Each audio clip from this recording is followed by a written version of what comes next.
¿Por qué se tiene miedo a la muerte? ¿Cómo relatan los pacientes que han tenido una experiencia cercana a la muerte? Una enferma mía me refirió, estando su cuerpo clínicamente muerto y haciendo las maniobras de reanimación, me comentó todo lo que estaba ocurriendo en el servicio de urgencias mío, que son varias dependencias. A continuación ellos refieren que contactan con unos seres, ellos lo llaman seres de luz, antes de su experiencia cercana a la muerte. Tenían un defecto físico, incluso unos ciegos de nacimiento. Los pacientes, durante el intervalo de tiempo que vivenciaron su ECM, su experiencia cercana a la muerte, el defecto físico desapareció. Hablo de Max Planck, Pauli, Einstein, Bohr, Schrödinger, Heisenberg, Eddington. Y entonces la conclusión que dice, ¿sabe cuál es? ¿Cuál es? Ellos persiguen y buscan y demuestran que hay una energía primera, una conciencia cuántica universal. Bienvenidos a un nuevo episodio de Compede Podcast. Como veis, hemos cambiado una vez más el plató. Estamos en la Clínica Planas, en Barcelona, porque, para quien no conozca la Clínica Planas, es la clínica del doctor Jorge Planas, que como ya bien sabéis, ha estado en el canal, muy amigo mío. Y bueno, es la clínica de cirugía estética más grande de Europa. Así que bueno, nos la han dejado hoy para grabar, que es una pasada. Estarán, imagino que saliendo planos mientras hablo. Nos la ha dejado el doctor Jorge Planas para grabar la entrevista de hoy. Ya sabéis que yo soy de Madrid, pues me he venido hasta Barcelona solamente para conocer al invitado de hoy y para tener la oportunidad y por supuesto el placer de entrevistarle. Así que ya sin más dilación voy a dar paso al invitado. Nuestro invitado de hoy es médico cirujano del Hospital de Barcelona y presidente de la sección senior del Colegio de Médicos de Barcelona, así como de la Asociación de Médicos Senior del Hospital Universitario de Bellvitge. Además de 92 artículos médicos, ha escrito un libro sobre el cáncer de páncreas y recibió el premio a la excelencia profesional del Colegio Oficial de Médicos de Barcelona. Es un verdadero placer tener hoy aquí en un nuevo episodio de Compede Podcast al doctor Manel Sansegarra. ¿Qué tal? ¿Cómo está? Buenos días, es un placer y un gusto estar entre ustedes y con la idea de intentar esclarecer aspectos importantes que pienso que pueden ayudar a abrir conciencias, a despertar conciencias que creo y tengo la ilusión de que es una de las finalidades con todo lo que estoy haciendo. Bueno, hoy es en primer lugar, doctor, ya se lo he dicho fuera de cámaras, pero se lo digo delante de la audiencia. Es un verdadero placer tenerle aquí. Yo le descubrí hace un año y me he visto un montón de entrevistas y conferencias suyas porque me parecen muy interesantes. Hoy vamos a hablar de temas que, como usted bien ha dicho, van a abrir conciencias, van a ser, creo que, de vital importancia y creo que a mucha gente de la que nos estará escuchando le va a cambiar incluso la vida y su forma de pensar. Antes de eso, quería hacer mención a un libro suyo que va a salir ahora en otoño, ¿no? Que lo está escribiendo con Juan Carlos Cebrián. Si le parece, porque esto, ¿sabe por qué lo comento al principio? Porque mucha gente, cuando termina la entrevista, le ha encantado la entrevista o le han encantado las palabras del entrevistado y siempre me preguntan cómo ha escrito algún libro, podemos dar con él, etcétera, etcétera. Así que si le parece bien, le pregunto esto para que esclarezca a los espectadores.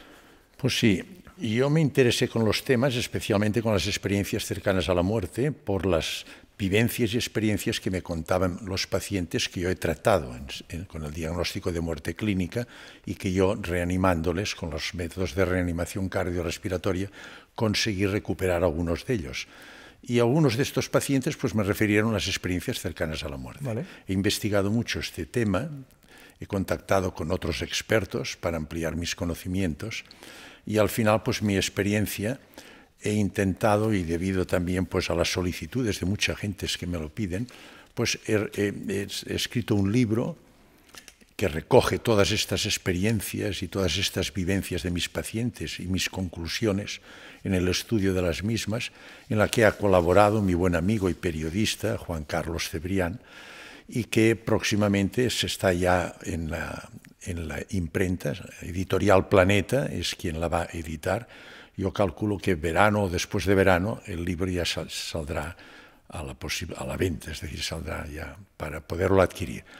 El título del libro es La supraconciencia existe, ¿hay vida después de la vida? Vale. Este es el título del libro. Fenomenal. Bueno, ya lo saben los espectadores, así que estad atentos. Esto se publica en marzo. Bueno, pues vais a tener que esperar unos pocos meses, pero bueno, merecerá la pena. Así que hoy ya vamos, doctor, con lo que le ha traído a usted aquí y a nosotros a Barcelona, que es la vida después de la muerte. Pero antes que nada, le quería preguntar si hay que tenerle miedo a la muerte. La sociedad nuestra actual, nuestra civilización, se fundamenta mucho en un gran materialismo. Y la identidad de esta sociedad materialista es lo que definimos como ego. El ego es nuestra identidad, repito, materialista, tiene un origen externo, por lo tanto es insegura, incompleta, cambiante, depende mucho de la opinión de los demás. Y sus objetivos son éxito, fama, riqueza, poder, dominio. Para conseguir estos objetivos, el ego muchas veces adopta dinámicas vitales negativas, en las que puede imperar pues, la competitividad excesiva, los celos, las envidias, los odios, la agresividad y la violencia. Me gusta, al hablar de violencia, recordar las palabras de Gandhi, que decía: la violencia es el límite de la incompetencia. Pues bien, como el ego se fundamenta totalmente en la materia, en el cuerpo, y todos sabemos que la muerte es una realidad, es el hecho más democrático que existe, nadie se escapa de ella. En el momento que muere la persona, desaparece el cuerpo, se transforma, entonces el ego desaparece. Esta es la causa de que en la actualidad, como impera el ego, y el ego sabe que la muerte supone el fin de su existencia, pues la gente tiene miedo a la muerte. La muerte es un tabú.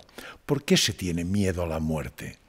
Se tiene miedo a la muerte en primer lugar porque el paso de la vida a la muerte suele ser molesto, doloroso, de gran soledad.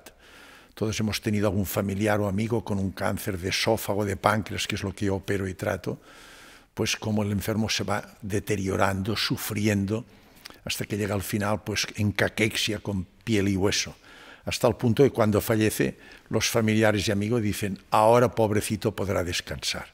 Es decir, que el tránsito asusta. En segundo lugar, porque supone un paso a lo desconocido. Esto es lo que más angustia al ego.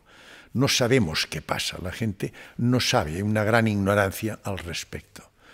La tercera causa del miedo a la muerte es porque lo dejamos todo. Dejamos familiares, amigos, bienes materiales por los cuales tanto hemos luchado, incluso malgastado nuestra vida. Venimos sin nada y nos vamos sin nada. Y en último lugar, tenemos un instinto de conservación sumamente potente que nos fija la vida. Estos cuatro factores condicionan el que veamos la muerte en esta civilización en la que impera el gran ego, la egomanía, como un tabú, como algo que asusta, como algo que tememos. Por esto no se quiere hablar.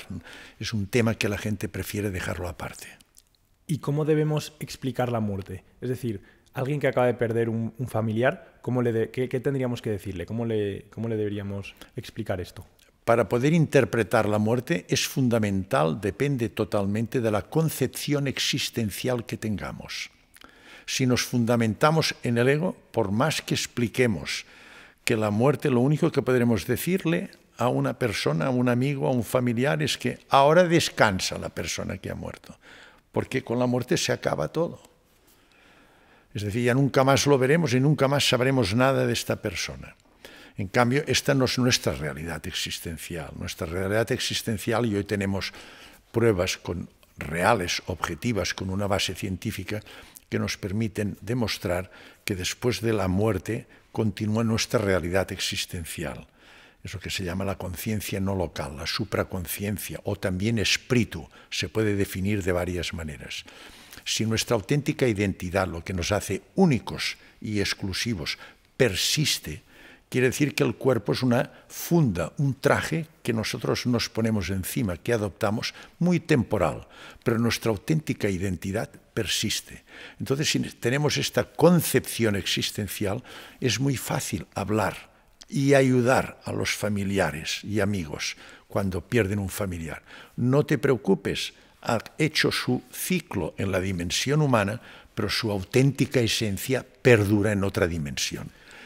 Sí, me gustaría profundizar un poquito en esto que comentaba de la supraconciencia, desarrollarlo un poco más.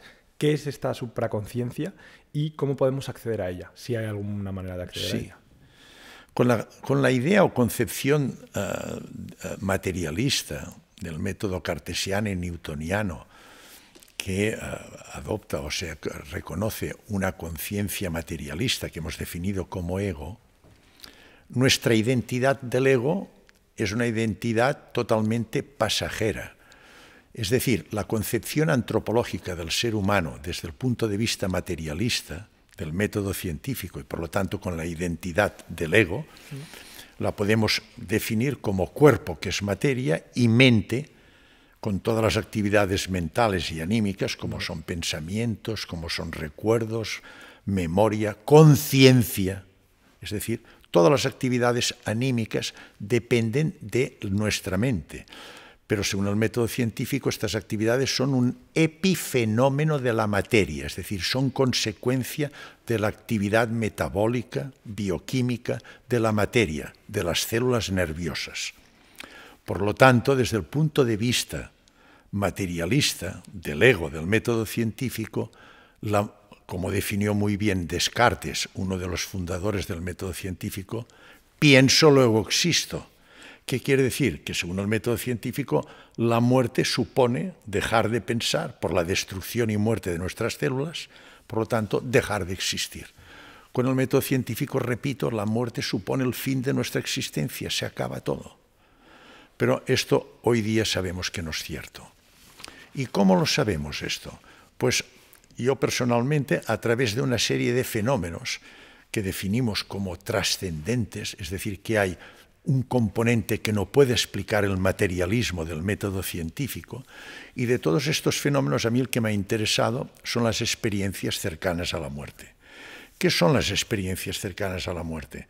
Las experiencias cercanas a la muerte son una serie de vivencias y experiencias que nos cuentan o nos manifiestan los pacientes que hemos diagnosticado de muerte clínica por diversas causas, es decir, pacientes que están en paro cardíaco, paro respiratorio, sin reflejos y sin actividad mental, no tienen en absoluto ninguna actividad. El electrocardiograma es plano y el electroencefalograma a partir de los 15-20 segundos también es plano, no hay actividad. Pues bien, si conseguimos recuperarlo con las medidas de reanimación cardiorrespiratoria que ustedes conocen, masaje cardíaco, punción intracardíaca con adrenalina para estimular la contractibilidad cardíaca, aplicación de descargas con el DEA, con el desfibrilador, pues hay un tanto por ciento de pacientes que conseguimos recuperar, que yo he recuperado bastantes de estos enfermos. Entonces, algunos de estos enfermos a mí me han contado una serie de vivencias y experiencias que realmente me llamaron mucho la atención. Siempre, y quiero insistir en esto, coincidiendo con el tiempo, desde el punto de vista temporal, en el que el paciente estaba clínicamente muerto. Es decir, que no había actividad cardíaca ni había actividad mental. Es decir, durante este intervalo de tiempo es cuando él desarrolló estas vivencias y experiencias. Entonces yo estudié estas vivencias y experiencias y tuve una serie realmente de sorpresas al estudiarlas, y de aquí pude yo deducir que realmente nosotros somos cuerpo, que es materia, somos mente, con actividades anímicas, pero que tenemos nuestra auténtica identidad, lo que nos hace únicos y exclusivos. Es lo que yo llamo supraconciencia, es una conciencia que está por encima de la conciencia local o neuronal, la que hemos hablado antes, y que esta conciencia perdura, también se puede llamar, otros la llaman conciencia no local, porque tiene continuidad fuera del cerebro, y otros la definen como espíritu, se puede dar el nombre que queramos. Lo importante es que después de la muerte física persiste una conciencia que es nuestra auténtica identidad y que tiene unas características, entre ellas que es eterna, es decir, que ha existido, existe y existirá siempre. Por lo tanto, no hay que temer la muerte, porque nuestra realidad existencial perdura y perdurará eternamente. Lo que queda, lo que perdemos, es la envoltura, el traje, el estuche que durante un tiempo adquiere nuestra auténtica identidad, la supraconciencia, para desarrollar lo que llamamos la vida humana, que es tridimensional, el periodo de nuestra vida humana. Pero nuestra auténtica identidad perdura, nuestra supraconciencia. Y profundizando un poco más en las experiencias cercanas a la muerte, que me parecen fascinantes. De hecho, tengo muchas preguntas acerca de ellas y así se las haré. Quería preguntarle sobre los pacientes. ¿Cómo son para ellos, cómo relatan los pacientes que han tenido una experiencia cercana a la muerte estas experiencias, valga la redundancia? Sí, en primer lugar, estas experiencias es importante, yo las he estudiado profundamente y he visto que tienen una serie de características. Son muy frecuentes, son miles y miles los casos descritos en la bibliografía mundial de experiencias de pacientes que han tenido experiencias cercanas a la muerte. En segundo lugar, tienen una estructuración lógica. En tercer lugar, estas experiencias se repiten dentro de las experiencias una serie de ítems o fenómenos en todos los pacientes. Es decir, que las diferencias que hay entre las experiencias cercanas a la muerte de un paciente a otro paciente son más de matiz que no conceptual. En tercer lugar, los pacientes se acuerdan toda su vida de estas experiencias. Cuanto más tiempo pasa, más presentes están en su vida. Y finalmente constituyen un gran impacto anímico en el paciente, especialmente lo que hace referencia a su concepción existencial, que cambia profundamente y esto determina un cambio en su dinámica vital, en su rol vital. Yo estos pacientes los he seguido durante tiempo para ver la patología grave que tuvieron, cómo evoluciona y también porque me ha interesado mucho ver este impacto psicológico. Después, si quiere, podemos comentar en qué consiste el impacto psicológico, cómo se manifiesta en estos pacientes. ¿Qué refieren estos pacientes? Estos pacientes tienen miedo de referirnos su experiencia próxima, lo que llamamos ECM, experiencias cercanas a la muerte. ¿Por qué tienen miedo? Porque ven que esto es una cosa extraña, que sale de la normalidad y tienen miedo de que le digan que esto es o alucinaciones o que anímicamente está mal. Incluso en la bibliografía mundial hay pacientes que han sido diagnosticados de psicópatas por referir su experiencia cercana a la muerte y han recibido tratamiento psiquiátrico. Vale. O sea que son reacios, hay que preguntarles, insistir en ello. Y refieren lo siguiente: en primer lugar, lo primero que refieren es la sensación de salida del cuerpo. Y desde una posición elevada ven exactamente qué es lo que ocurre en aquel entorno. Tienen una gran sorpresa, porque lo primero que ven es su cuerpo, que lo identifican en una serie de sanitarios que están actuando, reanimando su cuerpo. No entiende qué es lo que pasa. En segundo lugar, intenta comunicarse. Es imposible comunicarse en el estado en que él se encuentra, con los medios habituales de comunicación en nuestra dimensión humana, con personal sanitario que está tratando o está reanimando su cuerpo. Una paciente, por ejemplo, pues vino, intentó tocarme y la sorpresa suya fue grande porque al tocarme pasó a través mío. Pasan con facilidad a través de estructuras sólidas. Entonces esta paciente, por ejemplo, pasó a través y te refieren con toda clase de detalles lo que está ocurriendo en lugares que pueden ser muy distantes, incluso en las antípodas. Hay casos descritos, pacientes reanimando en Estados Unidos contaron lo que ocurría en las antípodas en Australia. Una enferma mía me refirió, estando su cuerpo clínicamente muerto y haciendo las maniobras de reanimación, me comentó todo lo que estaba ocurriendo en el servicio de urgencias mío, que son varias dependencias. A continuación ellos refieren que contactan con unos seres, ellos lo llaman seres de luz, que les ayudan. Empiezan a notar cada vez más una sensación de paz, de armonía y de gozo. Es frecuente también que contacten con seres queridos ya fallecidos. Vale. Una enferma mía contactó con su madre, le condició una gran alegría. Y finalmente todos hablan de una luz. Y al contactar con la luz, la sensación de paz, de armonía y especialmente gozo y amor adquiere unos dinteles jamás vivenciados en la dimensión humana. Es frecuente también que refieran que, como si fuera una pantalla, pueden observar los hechos más importantes de su vida. Y finalmente los seres, estos de luz, les dicen que tienen que regresar, que no han terminado su ciclo en la dimensión humana. Vale. La mayoría de ellos dicen que no quieren volver, porque la situación es tan placentera y de tanto gozo en la otra dimensión en que se encuentran en estos momentos, que no quieren. Otros lo piden por su responsabilidad. Por ejemplo, madres que tienen hijos pequeños, que tienen unas responsabilidades, quieren volver voluntariamente, pero la gran mayoría se niegan. Esto de una manera global con pequeños detalles, influye, pues lógicamente, el nivel conceptual o cultural de la persona, la educación religiosa que tenga, los principios, introducen, como pueden imaginar, y yo no quiero tocar aspectos religiosos, pero lógicamente la gente creyente, pues aquí introducen terminología relacionada con sus creencias religiosas. Pero conceptualmente lo que cuentan son ellos. Todos estos ítems están muy bien descritos por Bruce Greyson, una de las personas con gran experiencia a nivel mundial sobre las experiencias cercanas a la muerte. Luego, entiendo también que una de las características de las experiencias cercanas a la muerte es que son experiencias muy vívidas, ¿no? Que distan y se alejan mucho de, por ejemplo, alucinaciones, ¿no? Incluso, bueno, hay un médico muy famoso que es Eben Alexander, en su caso, que era una persona, bueno, muy reacia a este tipo, prácticamente materialista, muy negacionista de cuestiones espirituales, y él tuvo una experiencia cercana a la muerte y desde entonces es un férreo defensor de estas. Dice eso, que son experiencias muy vívidas, que para nada son neblinosas o brumosas o que la gente, o borrosas, ¿no? Entonces, le quería preguntar también, normalmente los enfermos, las personas que han tenido experiencias cercanas a la muerte, les causa una transformación que dista mucho de lo que pasa con las alucinaciones, por ejemplo, ¿no? Normalmente, pues, por ejemplo, pierden el miedo a la muerte, se relativiza la pérdida de los seres queridos, empiezan a tener vidas más pacíficas, piensan, pues, en cuestiones más, bueno, más pues, como pues, el amor, la amistad, la familia, etcétera. ¿Esto es cierto?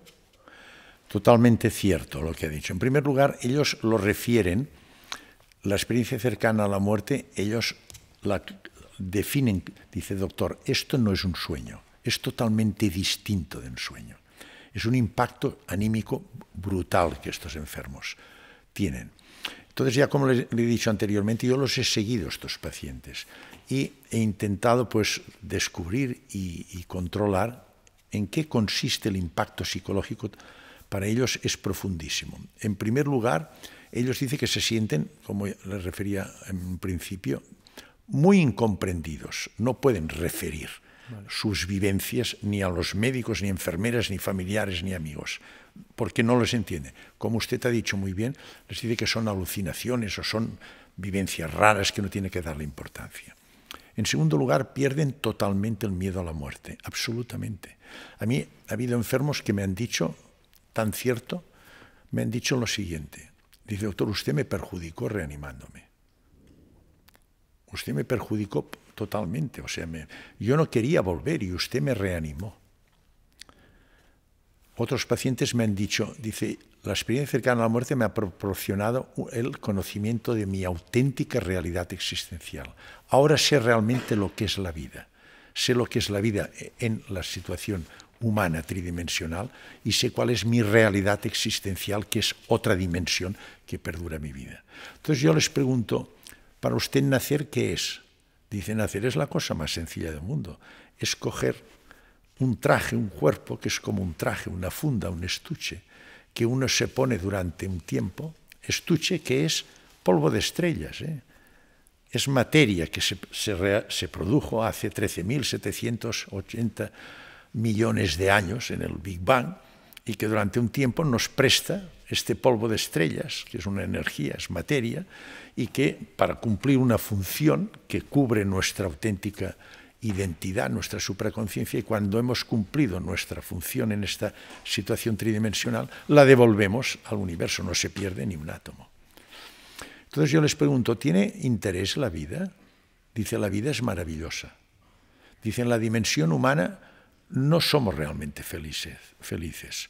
Tenemos momentos de placer, pero la auténtica felicidad, que es esta sensación de paz, de armonía, que se origina en nuestro interior, esto solo se tiene cuando uno conoce y vivencia su supraconciencia. Lo mismo que la libertad. La auténtica libre albedrío, la auténtica libertad es cuando uno se rige por su supraconciencia, no por su ego. El ego nos viene condicionado en nuestra dinámica por un carácter, con unos hábitos que han condicionado el carácter, y este carácter pues determina la forma de pensar y por lo tanto nuestros sentimientos, nuestro estado anímico. Estos hábitos nos lo han inculcado y muchas veces no es nuestra auténtica manera de pensar. Por lo tanto, la auténtica libertad solo es a través de la supraconciencia. Se vuelven muy intuitivos. La intuición es saber la verdad sin razonarla, sale automáticamente. Es una expresión de nuestra supraconciencia que es omnisciente, lo sabe todo, nunca nos engaña. Otra característica es que pierden interés por lo material. Lo material lo valoran ya como un medio para poder desarrollar su vida en la dimensión humana. Pero ya no es un objetivo, no es la finalidad que era antes cuando imperaba en ellos el ego, la egomanía. Otro aspecto importante es que se vuelven tremendamente empáticos, altruistas, amorosos, bondadosos, justos. Les llama mucho la atención y lo que más les duele es cuando recuerdan que vieron su vida como si fueran una pantalla durante la experiencia cercana a la muerte, y lo que más les dolió es cuando vieron que habían realizado volitivamente algún acto negativo que perjudicaba a una persona, a un animal o al planeta. Es decir, esto es lo que realmente más les dolió a ellos. Por lo tanto, se vuelven tremendamente amorosos, empáticos, bondadosos. Y finalmente se despierta en ellos una gran espiritualidad. Pierde interés la filiación religiosa. Ellos ya no son amantes de dogmas, sino que tienen una necesidad de proyectar su auténtica esencia, que es su supraconciencia, que es holística respecto a la conciencia universal, la conciencia primera, lo que nosotros definimos como Dios, los cristianos y católicos. Nuestra conciencia, esta supraconciencia nuestra, es holística con la conciencia primera. Entonces, esta espiritualidad es la necesidad de nuestra supraconciencia regresar a su origen, regresar a Dios. Esto es la auténtica necesidad de espiritualidad de estos pacientes. Todo esto condiciona, como les he dicho antes, un cambio profundo e importante en su dinámica vital, su rol vital. Hay un americano, ya sabe que son Bush, muy amantes de las estadísticas, que hizo un estudio de los pacientes que habían tenido experiencias cercanas a la muerte y que estaban casados. Vale. El 75% se divorciaron. ¿Por qué? Porque cambió la mentalidad del que, sea el varón o sea la hembra, el que tuvo la experiencia cercana a la muerte, cambió su mentalidad totalmente, su dinámica vital, y la otra, la pareja, pues lógicamente dije, tú ya no eres el que yo conocí. Claro. O sea que condiciona problemas de relación y por esto hubo una incidencia tan elevada de divorcios en los pacientes en los matrimonios que uno de los dos, o parejas, uno de los dos había vivenciado una ECM. Luego también, antes de hacerle la pregunta, ha comentado muchas cosas, tanto la idea de Dios como cuestiones filosóficas, que luego sí que me gustaría profundizar un poco en ellas porque me parecen muy interesantes. Pero, siguiendo un poco esto de las experiencias cercanas a la muerte, hay casos que son verdaderamente anómalos, ¿no? Por ejemplo, Elizabeth Kubler-Ross ha documentado que hay gente ciega que ha tenido experiencias cercanas a la muerte y que han sido capaces de transcribir o de explicar todo lo que sucedía en la habitación en ese momento. Tiene usted toda la razón. Incluso hay un autor norteamericano que recogió los casos de pacientes que habían tenido una experiencia cercana a la muerte y que en su dimensión humana, en la vida normal, antes de su experiencia cercana a la muerte, tenían un defecto físico, o les faltaba una pierna o un brazo, incluso unos ciegos de nacimiento, que nunca habían visto una imagen. Entonces, con toda sorpresa, los pacientes, durante el intervalo de tiempo que vivenciaron su ECM, su experiencia cercana a la muerte, el defecto físico desapareció.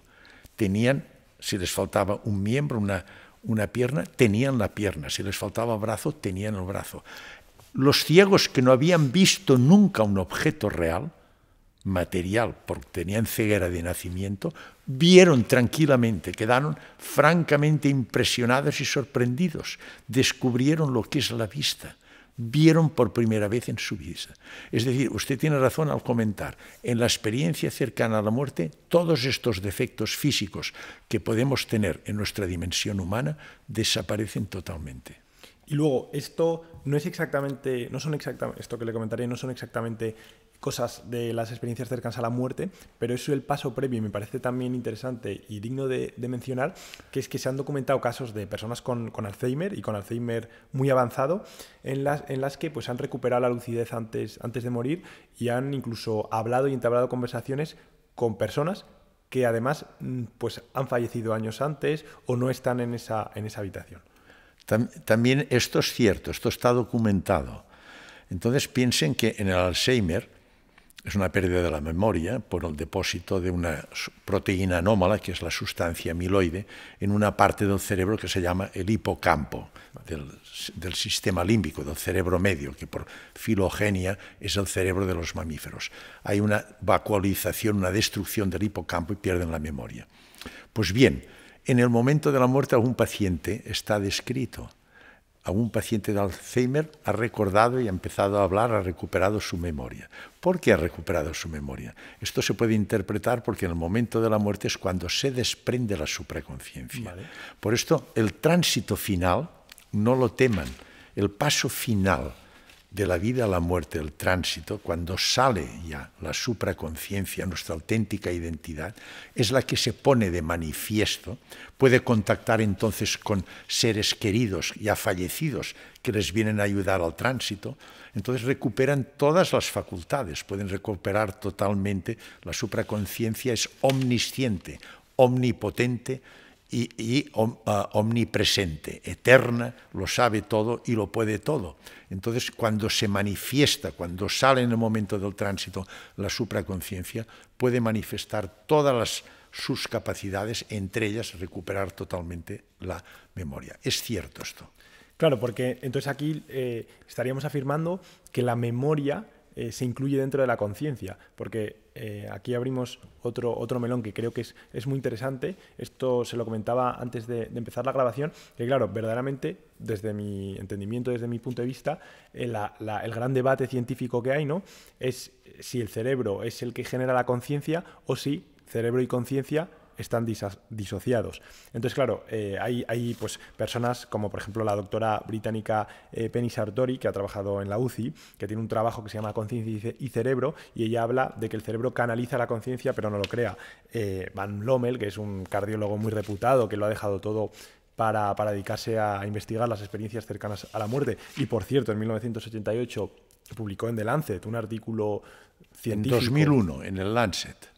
Ese creo que fue el segundo, si no recuerdo mal. Sí. El primero en el 88 y el segundo en el 2001. Y tiene su libro, también tiene su libro. Y bueno, de hecho, los que supervisaron el artículo lo tachan de intachable, que fue un muy buen artículo científico con las garantías que así tiene. Y bueno, él también habla de esta disociación de cerebro-conciencia y habla de que el cuerpo es recipiente y bueno, durante el transcurso, desde que nacemos hasta que morimos, se desarrolla una conciencia y cuando el cuerpo muere, la conciencia sigue viviendo. Y él, si no recuerdo mal, dice que esta conciencia incluye la memoria. Entonces, ¿esto es cierto? ¿Nuestra memoria pertenecería a nuestra conciencia? ¿Usted cree?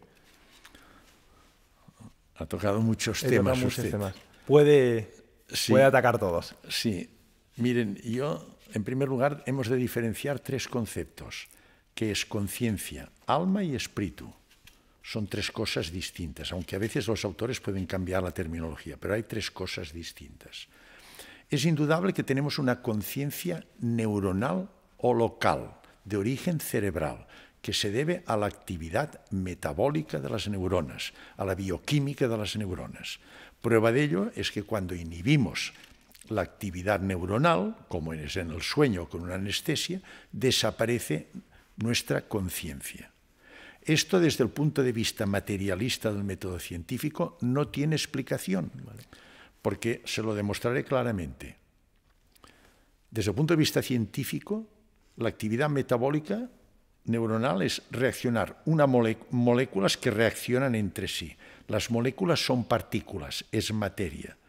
No tiene explicación con el método científico que de reaccionar materia con materia dé como resultado una actividad anímica que no tiene sustrato material. Esto con el método científico no se puede explicar. Esto se puede explicar con la física teórica, con la mecánica cuántica sí, que es que nos demuestra que el origen, la estructura básica del universo no es la materia, sino que es energía, todo es energía. En este sentido, sí. Es decir, tenemos una memoria local o neuronal. Aparte de esto, nosotros tenemos nuestra supraconciencia, que hemos dicho que es omnipresente, es eterna, omnisciente, lo sabe todo, y omnipotente, lo puede todo.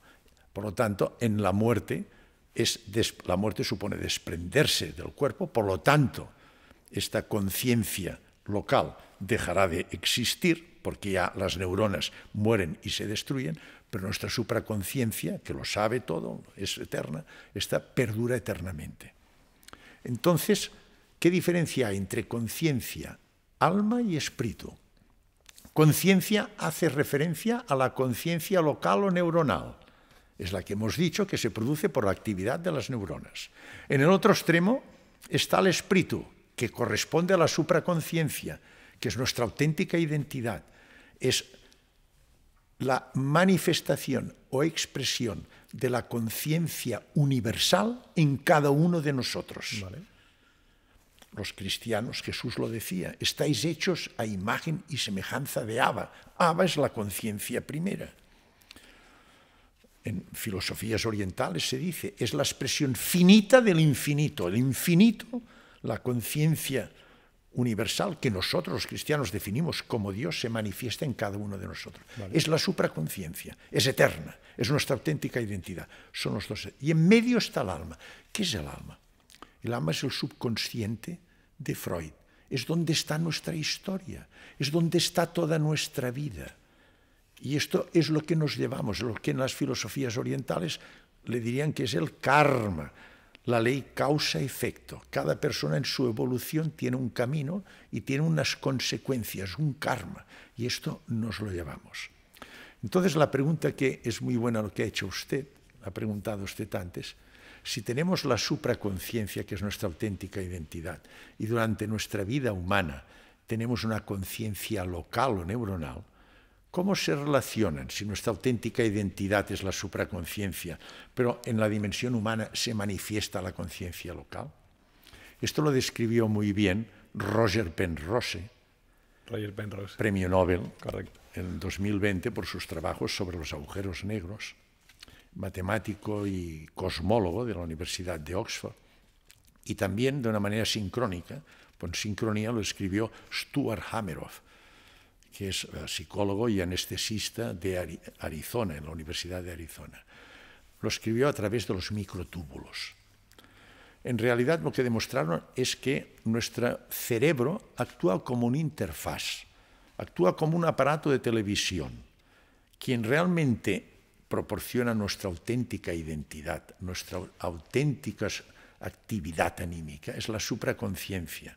Nuestro cerebro lo que hace es como una televisión. La televisión recibe unas ondas electromagnéticas que le proporcionan información y la televisión, esta información que recibe, la transforma en imagen y sonido. Nuestro cerebro hace lo mismo. La información fundamental viene de la supraconciencia y nuestra conciencia local o neuronal la transforma en imágenes, sonidos, en pensamientos, en lo que queramos. ¿Cómo se relacionan estas dos conciencias? Lo que he dicho antes, Roger Penrose y Hameroff hablaron de los microtúbulos.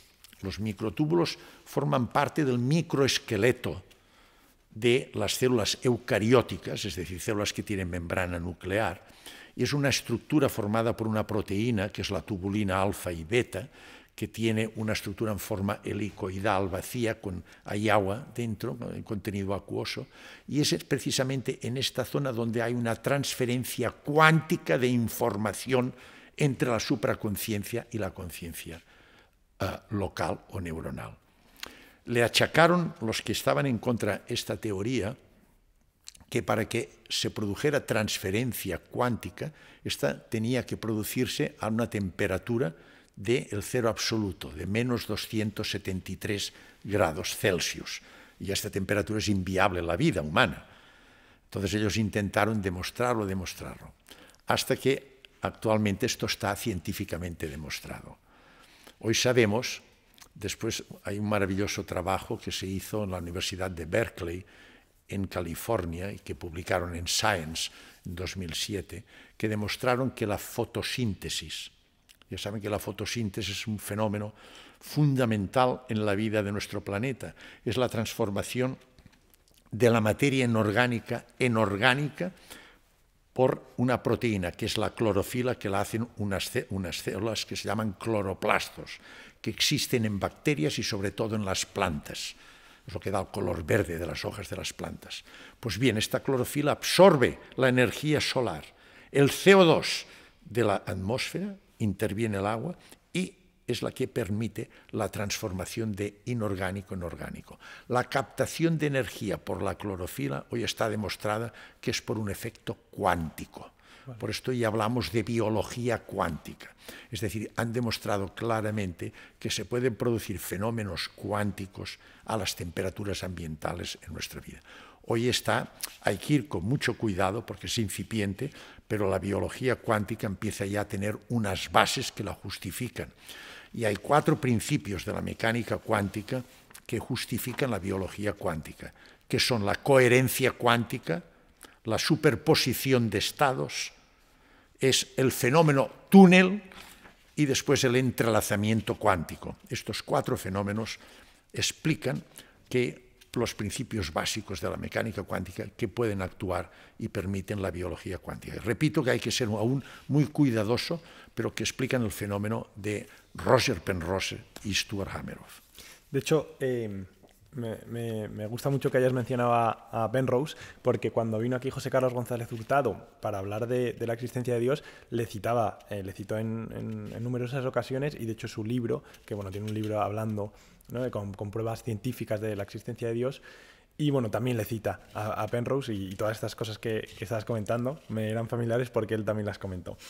Una cosa que te quería comentar también, bueno, has hablado del karma, luego te preguntaré un poquillo más sobre eso, pero me gustaría preguntarte por la dualidad, por lo menos desde el punto de vista o desde el punto conceptual de los cristianos, del cielo y el infierno. Kenneth Ring documenta o detalla 3 tipos de experiencias cercanas a la muerte. La primera son las experiencias inversas, en las que, bueno, pues digamos que la persona que las tiene ve lo mismo que los demás, pero le da miedo, ¿no? Y entonces como que está un poco reticente.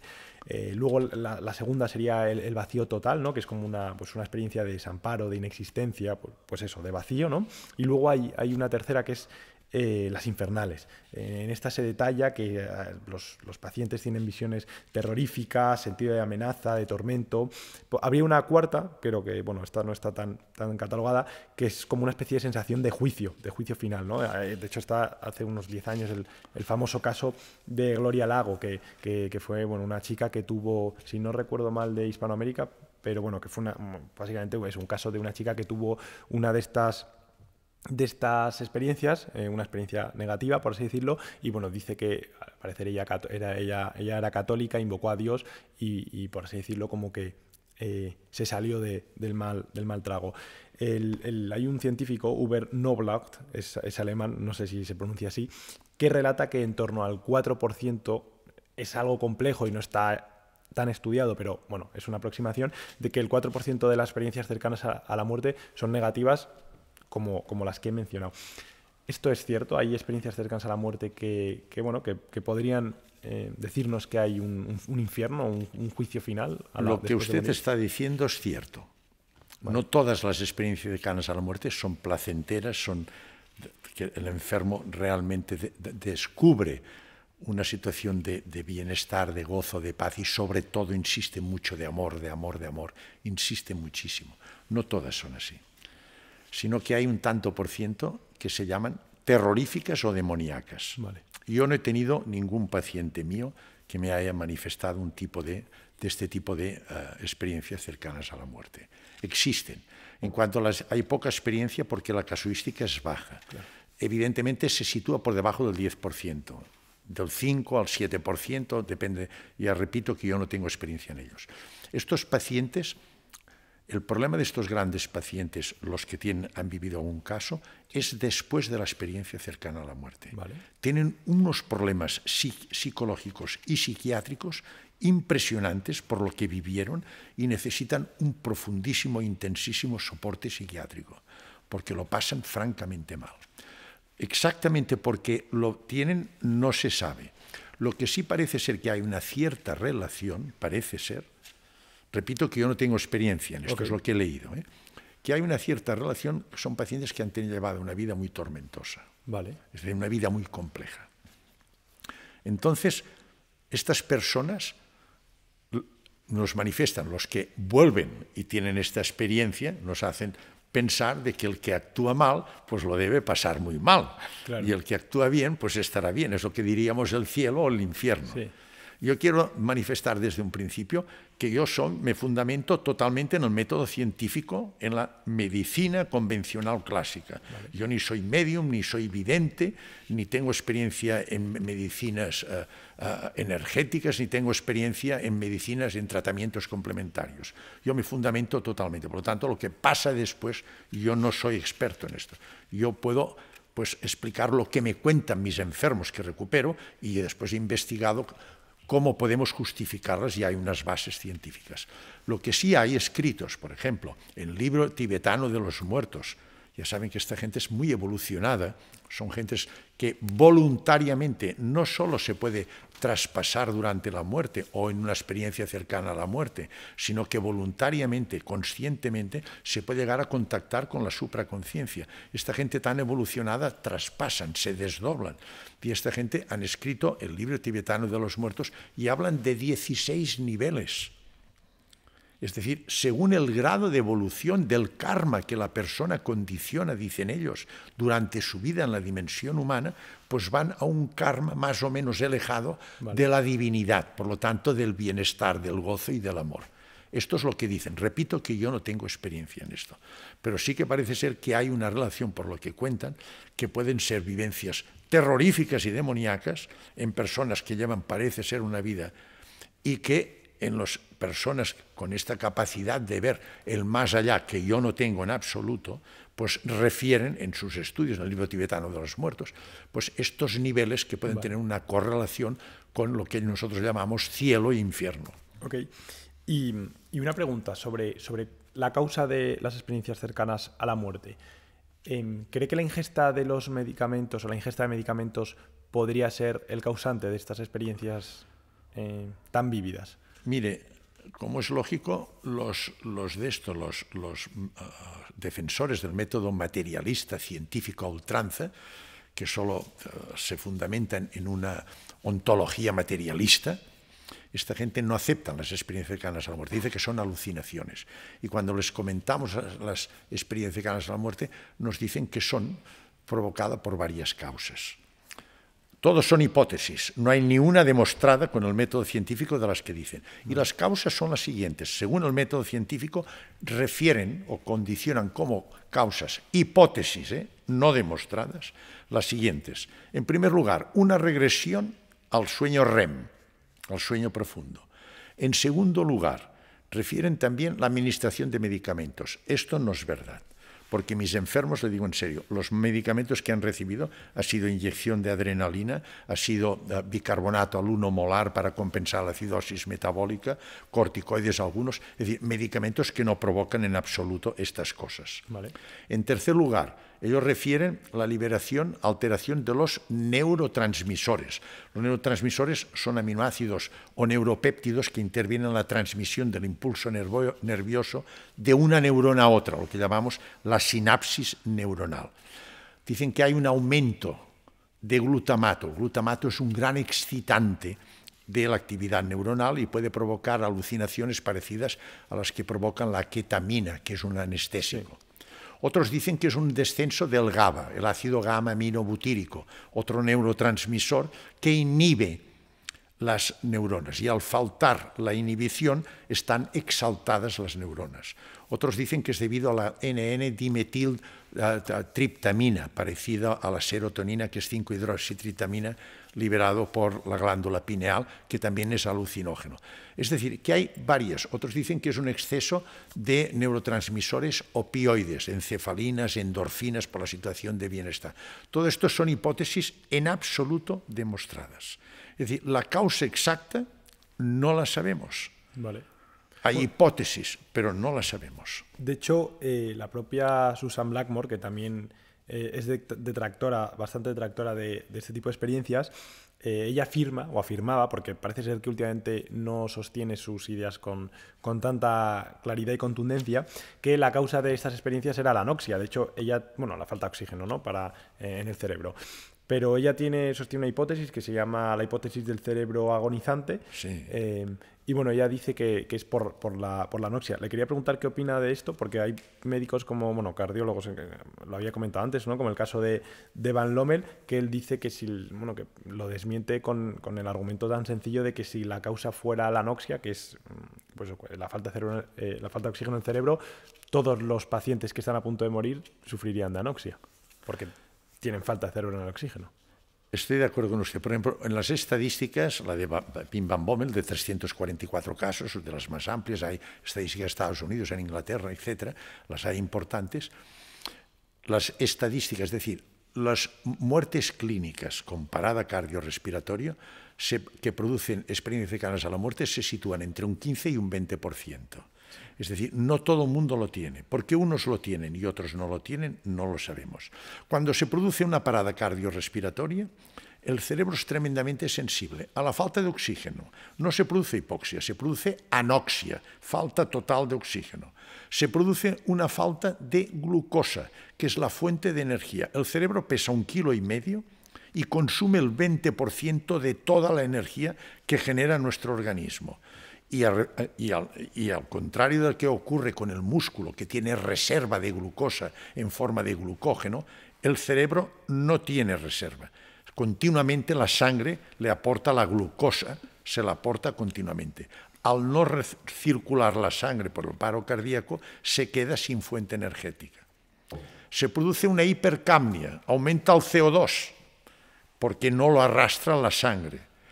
Se produce una acidosis metabólica por acúmulo de metabolitos que no arrastra la sangre y por acúmulo de anhídrido carbónico. Es decir, que se produce una serie de alteraciones en el paro cardíaco que no podemos especificar qué es la falta de oxígeno.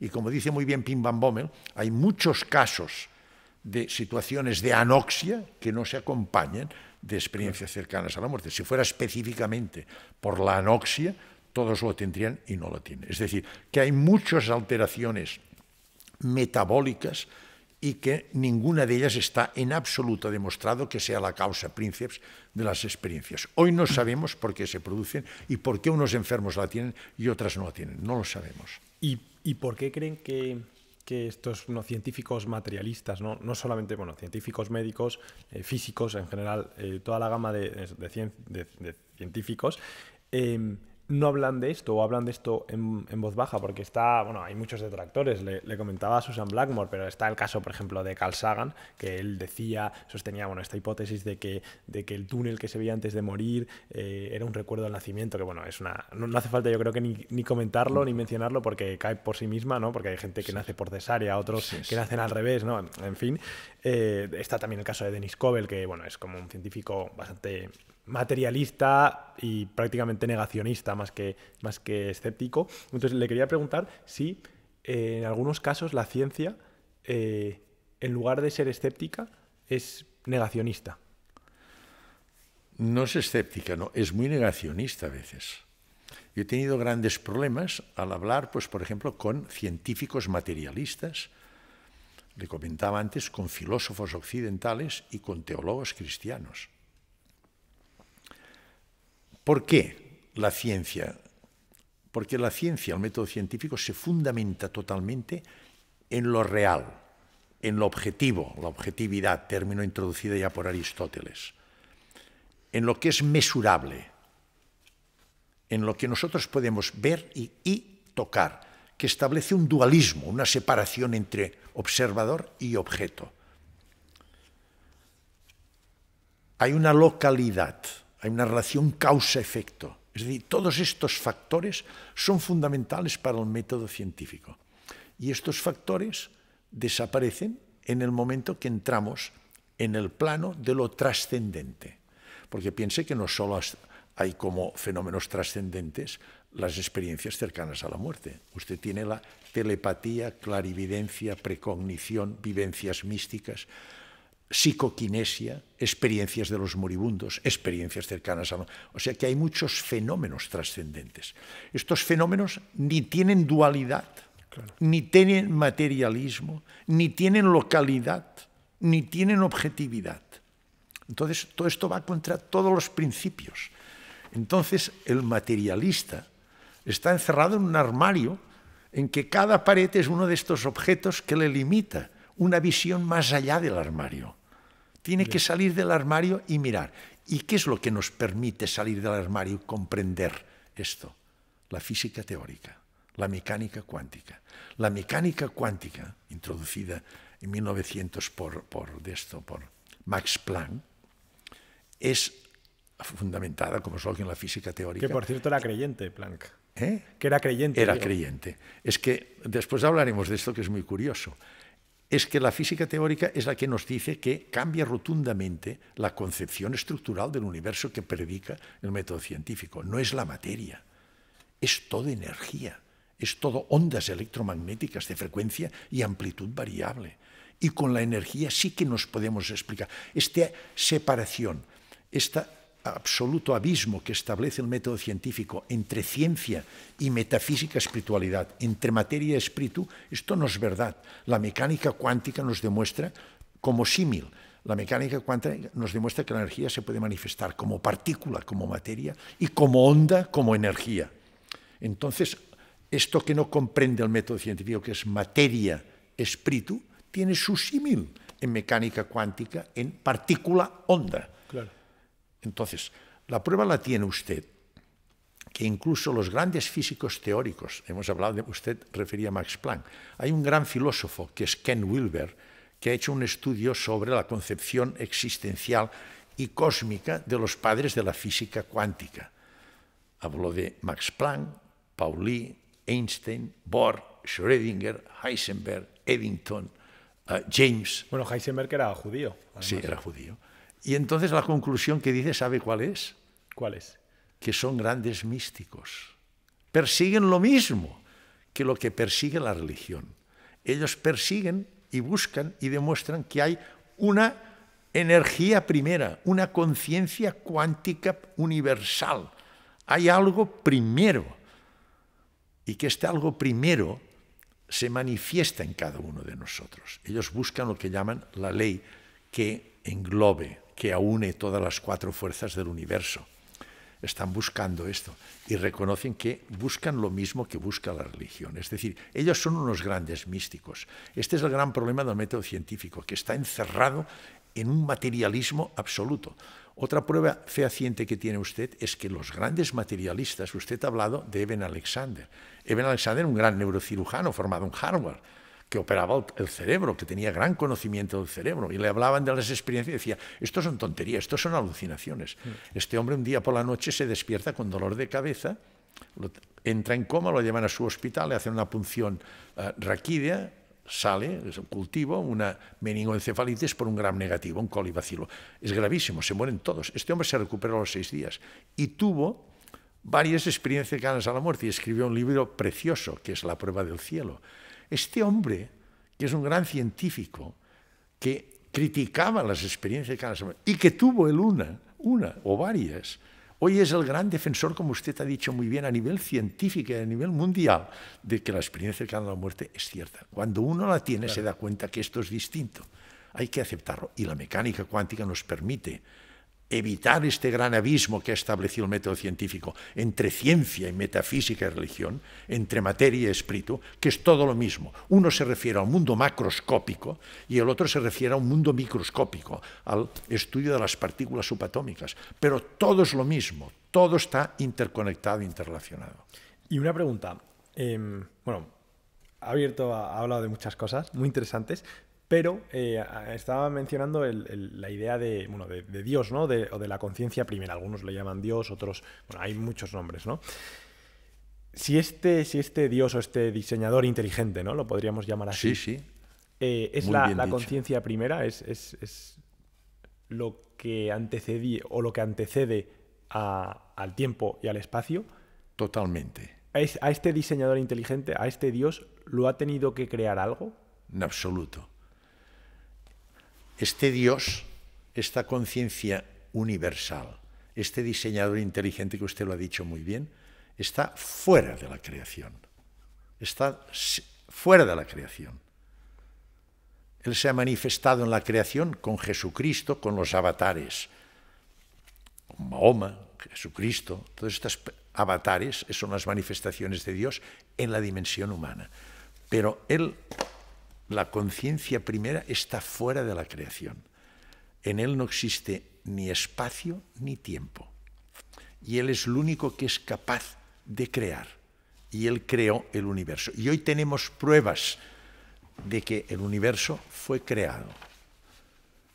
Ya le refería antes, yo aconsejo un libro que es un bestseller, que es muy interesante, que es de Michel Yves Boliré, que es un libro actual, que el título es Dios, la ciencia y las causas, donde se demuestra científicamente que el universo tiene un origen y el universo tiene un fin.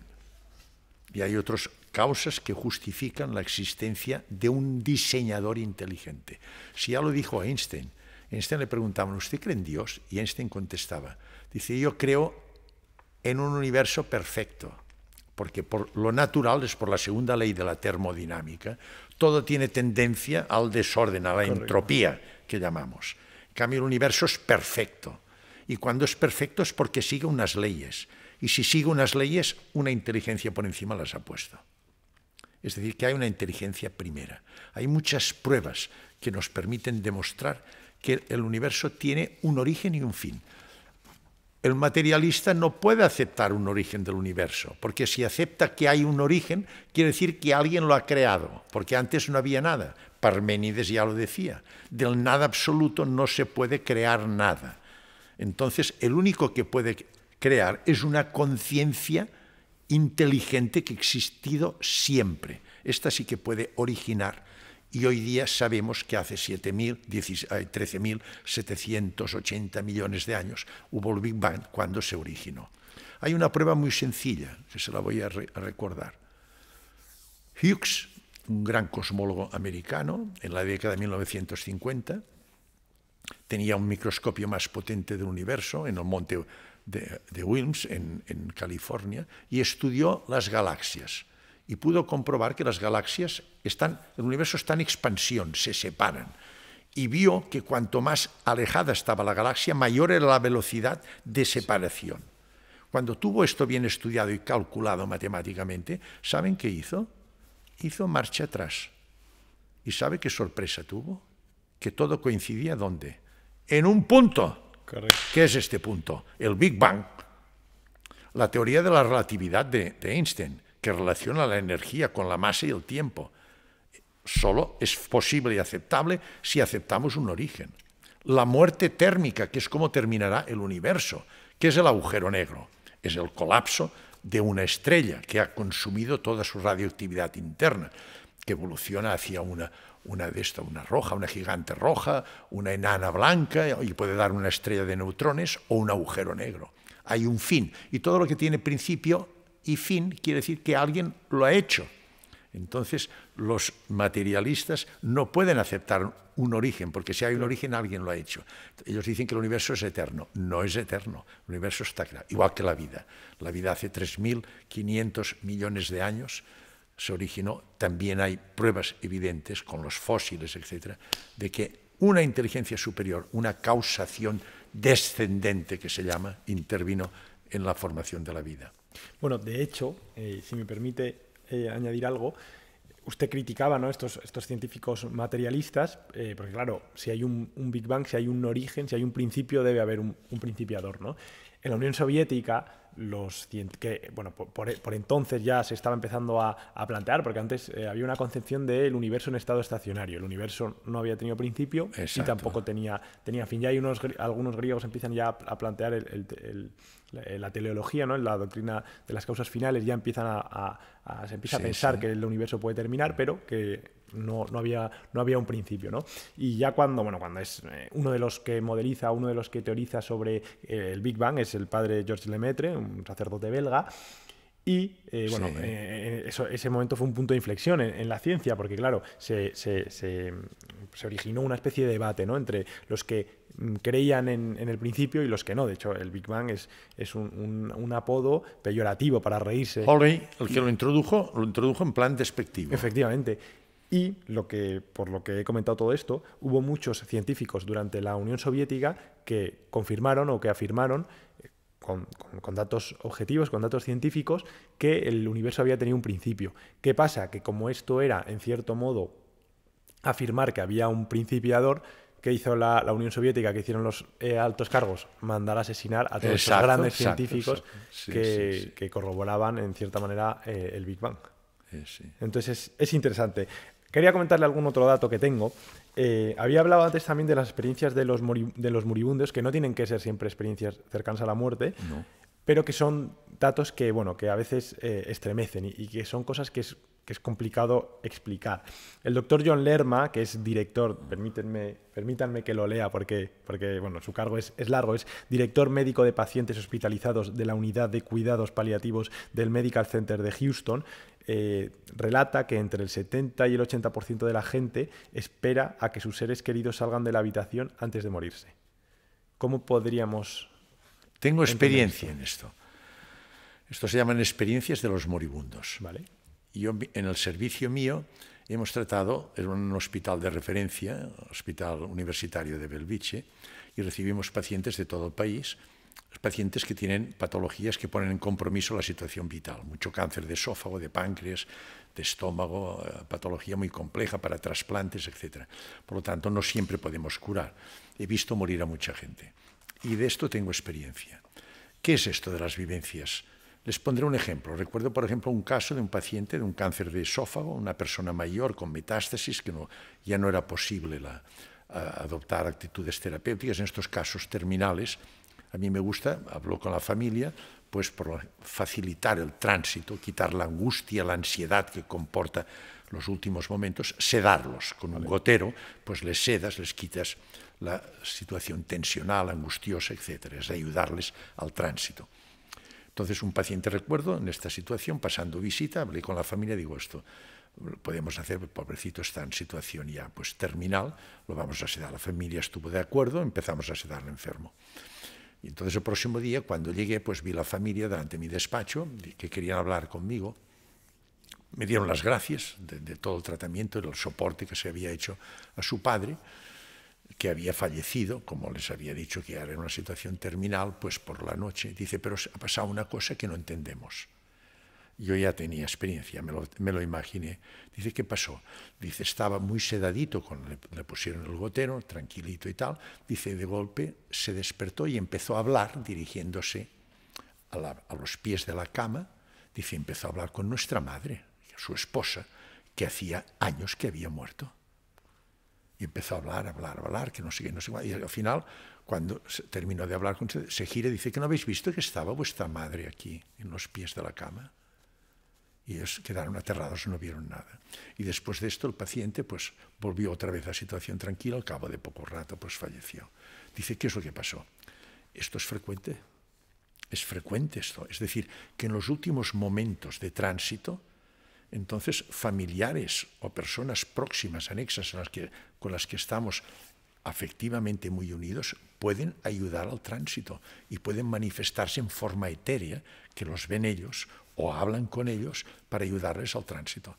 El final siempre es de gozo, de paz, de armonía, cuando aflora ya la supraconciencia. Es decir, que es un fenómeno frecuente, y los intensivistas y de medicina paliativa de esto tienen experiencia. Mira lo que usted ha leído. Es decir, que es un hecho cierto que nos demuestra una vez más que no podemos adoptar esta actitud materialista, claro, a ultranza, sino que hay unos fenómenos trascendentes, como hemos dicho, la telepatía, clarividencia, estas experiencias de los moribundos, experiencias cercanas a la muerte, que nos justifican de que la materia no es el elemento estructural, que todo es energía y que la energía se puede manifestar de una manera en forma de ondas, y la energía, que son ondas electromagnéticas, siempre es información. La energía es información. O sea que esta conciencia que perdura nuestra se puede manifestar de muchas maneras y que después de la muerte física perdura eternamente. Es otra prueba de esta realidad de nuestra existencia, que es pura energía. Entiendo entonces que cuando el universo llegue a su fin, al cual le espera un fin, nuestra conciencia seguirá perviviendo. Eternamente, porque nuestra conciencia es holística respecto a la conciencia primera. El término holístico es importante. Holístico es un término derivado del concepto matemático fractal. Fractal lo introdujo un matemático austríaco, Mandelbrot, que fue a Estados Unidos y trabajó en la Universidad de Yale. Fractal deriva de la palabra fracciones. Un fractal es un todo, un holograma total formado por múltiples partes, y cada una de las partes tiene la forma y las propiedades del todo.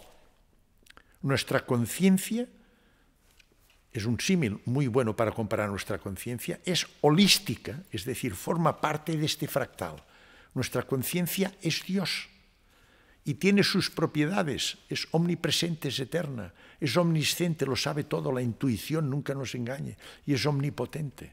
O sea que nuestra conciencia ha existido, existe y existirá siempre, porque es holística, forma parte de la conciencia primera. La única cosa que cuando hablamos del fin térmico, al final, la muerte térmica del universo, lógicamente nos referimos a lo que es materia, masa, materia, que es energía de baja frecuencia, que se manifiesta en forma de partícula de materia. Pero nosotros estamos en otra dimensión, totalmente distinto, y nosotros perduraremos eternamente. Y en base un poco a las experiencias que ha tenido la gente en esta dimensión, ¿se sabe un poco cuáles son las limitaciones? Me explico.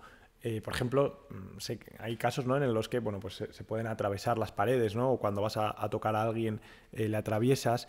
¿Cuáles son los límites? Entiendo que puedes coger los objetos de esa dimensión y puedes interactuar con las cosas de esa dimensión. Nosotros no podemos actuar, porque nuestro cuerpo, que es la funda, el traje que se ha puesto encima nuestra supraconciencia, y actuamos de manera, somos tridimensionales, es energía de muy baja frecuencia, es tosca, es pura materia, pero es energía de baja frecuencia. La prueba, y esto que usted refería, la posibilidad de atravesar la supraconciencia nuestra cuando sale, lo que dicen los pacientes, que a mí un autocar pasó a través mío, a través de las paredes, porque esto se explica perfectamente por mecánica cuántica. Aunque nosotros tocamos la materia como algo sólido, en realidad está vacía. Está formado todo por átomos, y los átomos están formados por un núcleo con carga positiva, los protones, y neutrones sin carga, y alrededor los electrones con carga negativa. Vale. Si usted coge un átomo, verá que el átomo tiene el núcleo. ¿Dónde están los electrones? Están a unas distancias enormes. Hay enormes espacios entre las partículas subatómicas. Estos espacios permiten con toda facilidad pasar ondas electromagnéticas de alta frecuencia. Por eso estos enfermos nos dicen que con toda facilidad pueden pasar a través mío, a través de una pared, y lo atraviesan con toda. Es lo que se llama, desde el punto de vista cuántico, fenómeno túnel. Es como si existiera un túnel que permite el paso. Mientras estemos en una situación tridimensional nosotros, lógicamente es materia tosca. En el momento que desprendemos nuestra envoltura material y somos nuestra realidad existencial, que es la supraconciencia, que es energía de alta frecuencia, entonces se comporta como tal. Se cumple el fenómeno del entrelazamiento cuántico, el fenómeno túnel, el fenómeno de la coherencia cuántica, la superposición de esta. Es decir, entonces pueden hacer todo lo que ellos. Yo les pregunto, ¿cómo es que usted se puede desplazar? ¿Sabe qué me dice él? Es el entrelazamiento cuántico, el fenómeno es el mismo, lo explica. Dice, yo pienso que estoy en Australia y ya estoy. Hay una transferencia de información independiente del tiempo y del espacio. Ellos se pueden desplazar donde quieren, si quieren ir a otro planeta. Estoy en Marte ahora, y está en Marte. Es decir, tienen la capacidad de transferencia por entrelazamiento de la energía independiente del tiempo y del espacio. Vale. Quería preguntarle, doctor, por la idea de la reencarnación, que es un tema tabú, un tema misterioso. Así que ya sin más dilación, ¿qué es la reencarnación? Mire, la reencarnación es un tema polémico. Pero si miramos la historia de la humanidad, veremos que los egipcios la aceptaban, todas las filosofías orientales, budismo, taoísmo, hinduismo, se fundamenta para ellos la reencarnación, el samadhi, que es el ciclo de las reencarnaciones, o sea, para ellos es fundamental. Y en el cristianismo, los padres del cristianismo, los primeros cristianos, aceptaban perfectamente la reencarnación. Fue a partir de Justiniano, del año 500, emperador del Imperio Romano, o Romano Oriental, que decidieron, pues, como dogma, no aceptar la reencarnación. Hay varios aspectos. En primer lugar, desde el punto de vista filosófico, si nuestra vida es un camino, esto lo expresa muy bien Teilhard de Chardin, que es un jesuita, que por sus teorías evolucionistas de la vida casi lo destierran, lo querían excomulgar, lo desterraron y no le dejaron publicar sus obras. Sin embargo, hoy el Papa Francisco lo cita. Este jesuita dijo que nuestra vida es un camino que empieza en el punto alfa, donde estamos llenos de impurezas, y en este camino vamos eliminando las impurezas hasta llegar al punto omega, que es, digamos, el punto ya sin impurezas, es lo que diríamos la santidad en cristianismo, la budeidad o iluminación en filosofías orientales. Este es el fin de nuestra existencia en la dimensión humana, ir eliminando las impurezas hasta llegar al punto. Entonces, ¿en una vida es suficiente esto? Hombre, estamos viendo que personas que tienen una vida realmente tormentosa, que un crímenes y todo esto, que fallecen, esta persona, y vemos personas que son santas, que están ya muy evolucionadas. ¿Es justo esto? Es decir, esta persona tiene que tener el mismo reconocimiento, el mismo trato después de la muerte. Si aceptamos que hay una supraconciencia que persiste y esta persona lleva un karma, lo que llaman filosofía, pues turbio, llamémosle turbio, muy turbio, ¿qué pasa con esta persona si no se reencarna? En cambio, el otro, el santo, es una persona que ha hecho una vida, ha ido eliminando sus impurezas. ¿Sería justo? Si Dios es tremendamente, es amor, es justicia, es bondad, ¿tiene las mismas posibilidades un niño que nace en el centro de África, que no tiene nada, que nosotros que tenemos tantas cosas para poder evolucionar bien? ¿Es justo todo esto? Claro. Esto desde el punto de vista filosófico. Desde el punto de vista, digamos, más científico. Hoy con la hipnosis se puede llegar a conocer, personas que tienen experiencia en hipnosis profundas, intensas, a llegar a conocer, a reconocer y a recordar vidas pasadas. Y después hay casos en la biografía mundial, los de Brian Weiss, los de Jan Stevenson, que describen miles de casos, sobre todo en niños que aún no están muy moldeados con el ego. Hay casos de niños, por ejemplo, de Jan Stevenson, niños que quieren ir a un país que nunca, no han estado nunca, y van allí y empiezan a decir, aquí había una panadería, aquí había esto, aquí había lo otro, antiquísimo, y lo compró en el ayuntamiento y es cierto, y casos tan sorprendentes como al final este niño que nunca había hablado este idioma, se pone a hablar este idioma. Es decir, hay casos y que explican cosas que han pasado, que se han podido demostrar, es decir, que datos certificados que desde el punto de vista filosófico y desde el punto de vista de certificación de que hemos de aceptar. La Iglesia católica, ellos hablan de resurrección al fin de los tiempos. Es distinto, pero desde este punto de vista, digamos, un poco imparcial, objetivo y científico, está certificado, la hipnosis lo consigue. Y desde el punto de vista filosófico y moral, pues yo creo que hay las personas, yo ya repito que en esto no tengo experiencia, pero hay personas médiums muy avanzados, como es Allan Kardec, es uno de los grandes mediums que ha habido, que estas personas pues hablan clarísimamente, que se ponen en contacto con los espíritus y hablan clarísimamente de las reencarnaciones. Yo no tengo experiencia en esto, pero repito, yo creo, por este aspecto filosófico, por lo certificado que hay, por los trabajos hechos por personas, médicos, psiquiatras, que emplean la hipnosis con medidas terapéuticas, hay pruebas de que pienso que tiene que existir la reencarnación.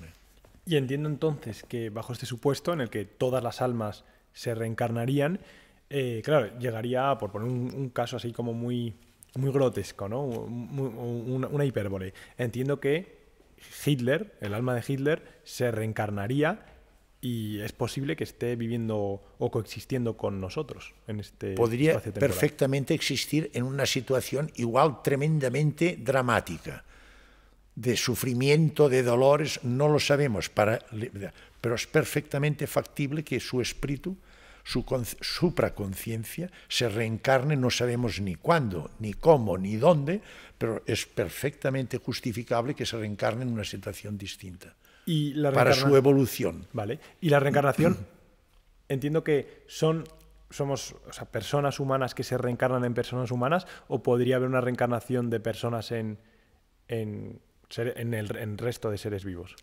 Mire, en 2014 en Cambridge se hizo una importante reunión en la que intervino, por ejemplo, Stephen Hopkins. ¿Han oído hablar de Stephen Hopkins? Llegaron a la conclusión de que todo ser vivo tiene conciencia. Todo ser vivo. Vale. Lo que cambia es el grado de la conciencia. Vale. Una planta tiene conciencia. Usted lo ha visto. Reacciona ante el sol. Por ejemplo, puede girarse, buscar. Es decir, tiene respuesta a estímulos externos. La música influye en las plantas, está demostrado. Un perro, si tienen ustedes una mascota, tiene 3 aspectos de conciencia, una conciencia de 3 niveles. Él tiene emociones, cuando le ve se pone contento, cuando ve a su dueño. Tiene capacidad de aprendizaje y tiene memoria. Usted le puede enseñar cosas y se acuerda. Y nosotros tenemos la máxima conciencia. Nosotros tenemos conciencia y tenemos autoconciencia. La autoconciencia es como un espejo que nos permite ver si nuestras decisiones y actos son éticos o no lo son. Es decir, que hay grados distintos. O sea, una persona que necesita una evolución determinada puede reencarnarse en una situación de conciencia más baja. Y yo no lo sé, porque en esto ya le he dicho que no soy. Vale. Pero personas expertas en esto, como es Alan Kardec, lo certifican. Y yo repito que no soy autoridad para decir esto, porque yo no tengo, ya les he dicho, que ni soy vidente, ni soy medium, ni tengo experiencia en estas cosas. Y algo de lo que sí que tiene experiencia es en la medicina. Sí. Porque, bueno, como mencionábamos al principio, es un reputadísimo doctor. Le quería preguntar cuál es la causa de enfermedades o cuál es la causa de las enfermedades del siglo XXI. Mira, la causa de las enfermedades actualmente, y le habla un cirujano. El cirujano se mueve fundamentalmente, yo me muevo con el método científico, con la medicina convencional totalmente, es lo que enseño a mis estudiantes de medicina y a los residentes que durante 5 años están en el servicio mío, pues para formarles en cirugía general digestiva. La causa fundamental es la mente. Y la causa fundamental de nuestra sociedad actual es el ego y el estrés que condiciona el ego con la dinámica vital que determina este ego. Y hoy sabemos cómo actúa el estrés. El estrés persistente en que vive el ser humano condiciona un estímulo del hipotálamo. El hipotálamo actúa sobre la hipófisis y la hipófisis a través del ACTH, hormona adrenocorticotropa, actúa sobre las suprarrenales que le empiezan a liberar cortisol y catecolaminas, adrenalina y noradrenalina. Estas son necesarias para la respuesta neuroendocrina a la agresión, pero comporta un consumo energético tremendo para el organismo. Entonces, una vez han hecho su función, desaparecen. Pero la persona que está en estrés continuo, continuamente está liberando cortisol y catecolaminas. Y la persistencia del cortisol y catecolaminas provocan trastornos del corazón, del ritmo, trastornos de la tensión arterial, hipertensión, trastornos del metabolismo del colesterol, trastornos digestivos. A nivel cerebral condicionan insomnio, angustia, pérdida de memoria, dificultad en el aprendizaje, dificultad en la memoria y en la capacidad de gestionar las emociones. Y una depresión importantísima sobre nuestro sistema inmunitario, tanto el celular como el humoral. Está demostrado que un minuto de estrés intenso provoca una caída del sistema inmunitario que dura 6 horas, lo que nos predispone entonces la persona estresada a padecer infecciones, enfermedades autoinmunes y cáncer. Fíjense bien que le he dicho las causas que condicionan las enfermedades más frecuentes que determinan la mortalidad en nuestra civilización. La enfermedad arteriosclerótica, infartos de miocardio, accidentes vasculares cerebrales y cáncer. Todo esto tiene relación con la caída inmunológica y con la acción del cortisol y catecolaminas sobre nuestro organismo. Por lo tanto, hoy día podemos decir que más del 90% de las enfermedades, uno de los factores, hay enfermedades multifactoriales que intervienen varios factores, pero uno de los factores desencadenantes importantísimos es el ego y el estrés que condiciona este ego en nuestra dinámica vital.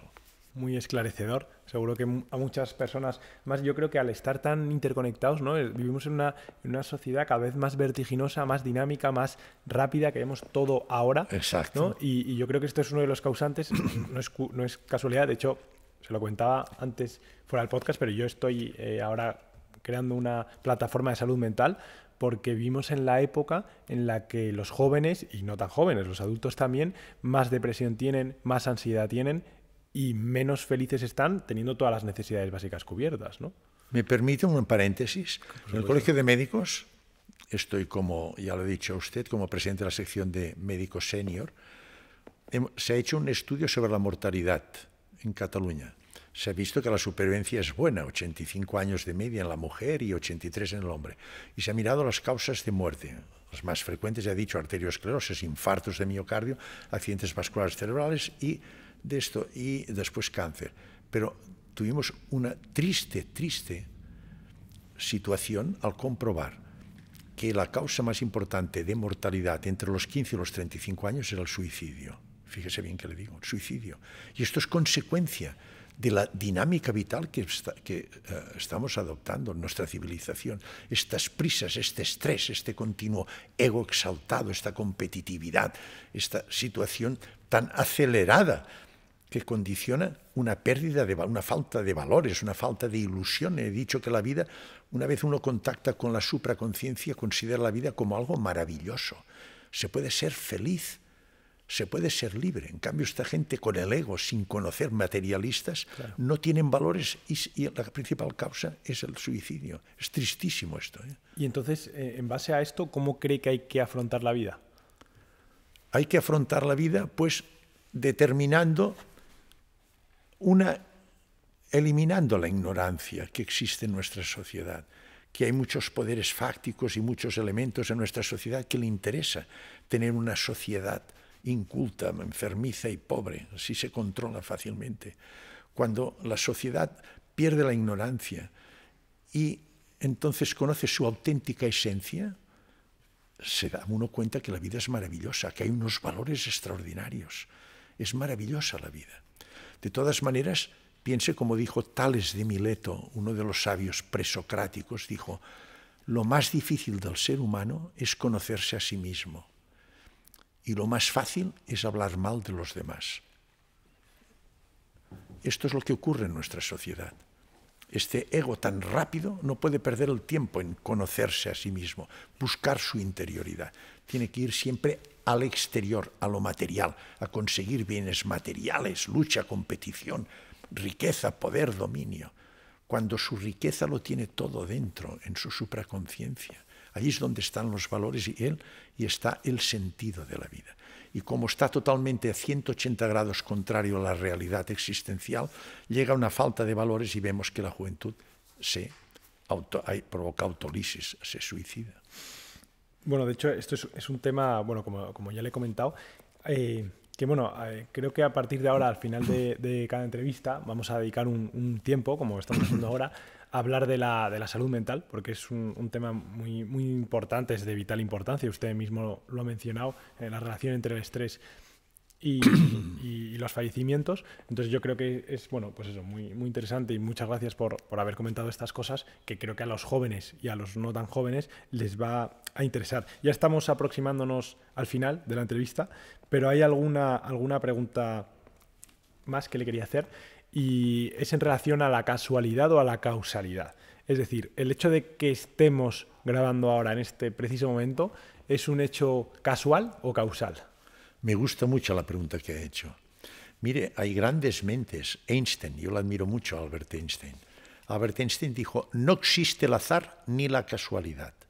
Todo tiene su causalidad. Dios no juega a los dados, ¿no? Decía. Exacto. Dice, lo que nosotros llamamos casualidad o azar es la manera en que la energía, la causa, la conciencia cuántica universal, la conciencia primera, lo que llamamos Dios, actúa en el anonimato. Nosotros no nos damos cuenta. Es decir, no lo interpretamos. Una manifestación clarísima también de que no existe la casualidad. Yo creo que no existe, todo tiene su causa. Si usted lo mira, yo por ejemplo en mi vida hay tantos hechos, me doy cuenta, que uno dice, no puede ser de tantas casualidades que han pasado para llegar a un punto determinado que tenía que llegar. Es decir, que hay una serie de manifestaciones o sea que lo que pasa es que lo consideramos como una cosa natural y que tenía que ocurrir. Uno de los aspectos en que elimina la casualidad es el sincronismo, la sincronicidad. Por ejemplo, lo que le decía antes entre Roger Penrose y Stuart Hameroff. Los dos hicieron lo mismo sin conectarse, uno en Arizona, en Estados Unidos, y otro en Inglaterra, en Oxford. Y llegaron a la misma conclusión. Después lo vieron, se juntaron y trabajan juntos y son buenos amigos, etc. Esta sincronicidad, hay una transferencia de información, es el entrelazamiento cuántico entre cosas relacionadas. Y esto nos explica el que no hay casualidad, sino que hay una causalidad siempre. La casualidad no existe. Para mí no existe casualidad. Siempre hay una causalidad escondida, no comprendida, que no la entendemos. Pero todo tiene una explicación causal. ¿Dónde podemos o cómo podemos encontrar la felicidad?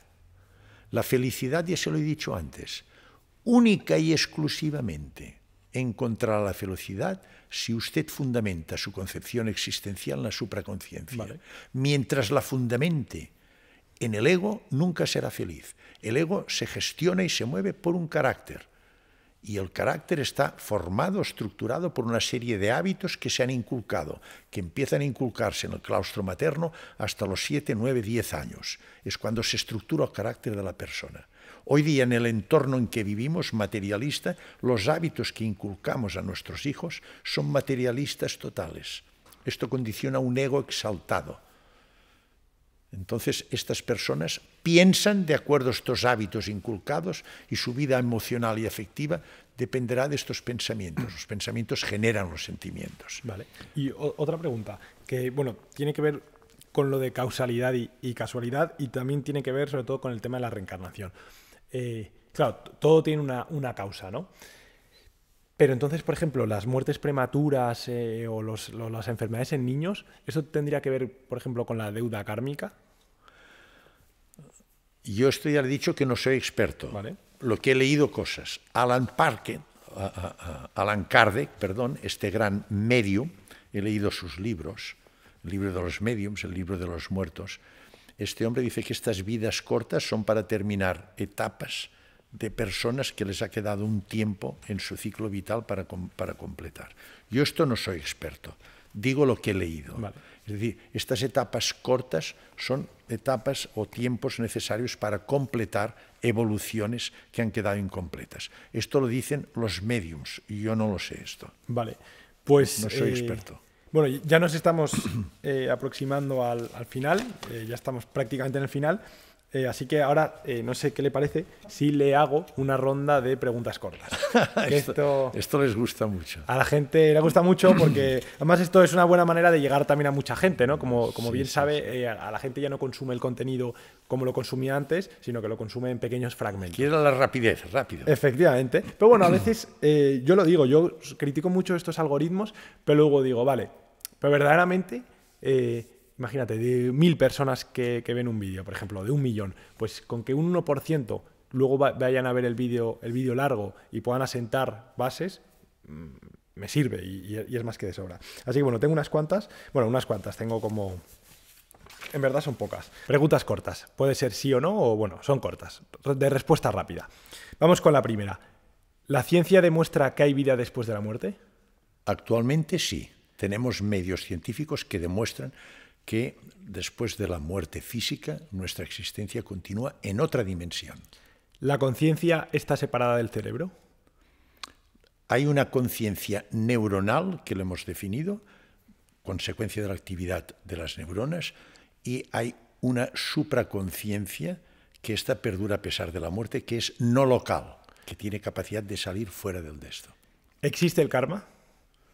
Totalmente. El karma está en nuestro subconsciente, es nuestra historia.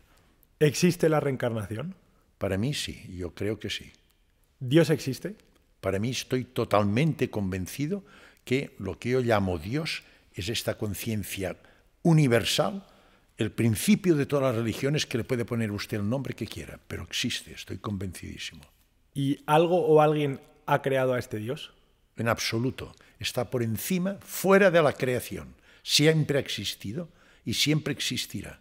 ¿Se puede llegar por la regresión a vidas pasadas? Totalmente. La hipnosis, con la regresión que se consigue, esto está demostrado por psiquiatras eminentes, Brian Weiss, Jan Stevenson, de que se puede llegar a contactar y a conocer vidas pasadas. ¿Existe la casualidad o la causalidad? Para mí existe siempre la causalidad, no la casualidad. La casualidad es la forma en que la conciencia universal actúa en el anonimato.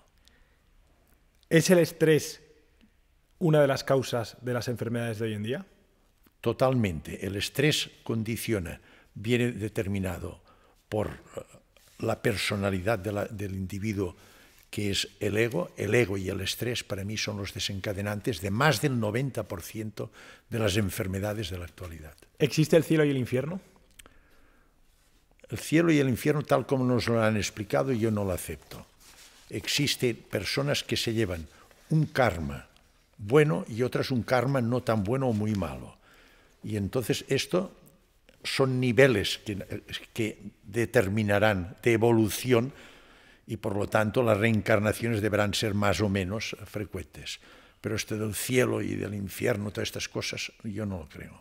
Vale, pues ya para terminar, doctor, antes, no sé, como vamos bien de tiempo, son aún y 8, no sé si le importa que le ponga un pequeño vídeo de 7 minutos. Sí. Es César Vidal, no sé si le conoce, un historiador y comunicador reputado. He oído hablar de él, pero no lo conozco. En el que él relata una experiencia cercana a la muerte. Entonces, no sé si lo podemos ver con usted y, bueno, puede si quiere opinar después sí, o sí, si puede sí, decir me que es interesa mucho. Vale, fenomenal.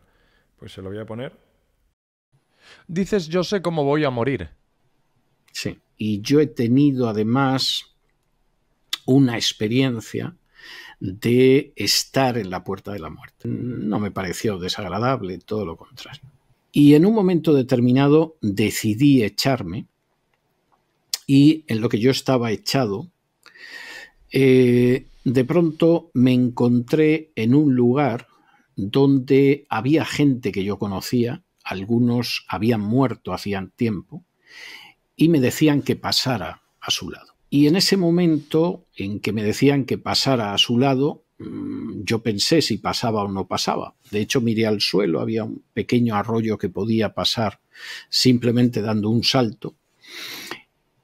Y cuando estaba pensándolo, de pronto oí un ruido enorme, se descompuso el aire acondicionado en el dormitorio donde yo estaba y eso me despertó. Pero me desperté con un enorme dolor de cabeza. Yo no había podido pasar al otro lado, pero me desperté con un dolor de cabeza espantoso. Cuando yo salgo de la habitación, me encuentro con el dueño de la casa que me dice que me ve penoso y me dice, estás muy mal. Yo no, me duele la cabeza, pero me duele mucho, es verdad, pero nada más. Y entonces decidió llevarme a que me tomaran la tensión. Aquí en Estados Unidos, en los parques de bomberos te toman la tensión, hay paramédicos y realizan este tipo de servicios gratuitamente. Mi tensión estaba disparada. De manera que el paramédico me dijo, vaya usted ahora mismo a urgencias al hospital. Fui a urgencias y en urgencias me ingresan inmediatamente y me dicen, mire, con la tensión que usted tiene ahora, usted ha estado al borde del ictus cerebral. Yo personalmente creo que si hubiera dado el salto a ese río y me hubiera reunido con esa gente, de los cuales algunos estaban muertos y yo los conocía y me llamaban para que fuera con ellos, hubiera muerto esa tarde de un ictus cerebral. Según tu perspectiva, también hubo una razón para que el aire acondicionado se descompusiera en ese momento. Sin ningún género de dudas. Casualidad. Es mi interpretación. Causalidad. Es decir, Que si tú estás pensando, este tío está loco, pues yo lo comprendo y respeto tu opinión. Pero yo personalmente estoy convencido de que lo que al final evita que yo dé el salto, y por lo tanto me quedo aquí, es que el aire acondicionado se descompuso de una manera que el dueño de la casa todavía se está preguntando qué pasó. Él tuvo una experiencia cercana a la muerte, este hombre. Esto es una experiencia Y cercana a la tanto muerte. que la tuvo, y tanto que la tuvo. Y lo cuenta muy bien, ¿eh? Vio personas, lo que dicen, la manera de explicarlo y tal, pues cambia dependiendo del nivel cultural. Esta es una persona muy culta y de las creencias religiosas, pero lo explica. De golpe para él se fue, vio de esto una sensación, le dijo, de paz, de tranquilidad, de bien, de que estaba bien. Vio a personas conocidas muertas y ya fallecidas, ¿eh? Y lo que te dicen, unos dicen que les preguntan, otros si saltan un río, o traspasas definitivamente y te quedas allí y no vuelves, o vuelves. ¿Cree usted que si hubiese cruzado el río hubiese fallecido? Es una de las formas que puede expresar simbólicamente de que ya no vuelves y te quedas en la otra dimensión, o regresas para terminar tu ciclo vital en la situación, la dimensión humana, que es tridimensional. Unos expresan de una manera, dicen que los seres de luz me lo preguntan, otros hablan de un río. Si paso el río ya no vuelvo, y si no paso el río, regreso. Vale. Bueno, pues yo creo que con esto, la verdad, ha sido, creo que sin ningún tipo de dudas, una de las mejores charlas, entrevistas que hemos tenido. Siempre digo que no me gusta decir que la mejor para no menospreciar al resto de invitados que también tienen su... Cada uno aporta su saber y sus experiencias y todas tienen un valor y un mérito. Efectivamente, pero bueno, solo le puedo dar las gracias, doctor. Me lo he pasado, además de bien, he aprendido un montón. Así que muchísimas gracias. Ha sido un auténtico placer conocerle. Y nada, decirle a la audiencia también que muchísimas gracias por estar tras la pantalla. Esperemos que les haya gustado. No sé si usted quiere decir algo para despedirse, doctor. Sí. A mí me gusta terminar estas charlas siempre con una frase de una persona que respeto mucho, que es Ortega y Gasset. Ortega y Gasset dijo, el buen docente no es aquel que proporciona caudal conceptual a su auditorio, sino que es aquel que, junto al caudal conceptual, despierta el espíritu crítico. Les digo esto porque las personas que vean esta entrevista no se crean dogmáticamente lo que les he dicho. Duden, busquen información, razonen sobre lo que hemos dicho, lleguen a sus propias conclusiones. Es lo que tiene importancia y tendrá realmente valor y duración en sus mentes.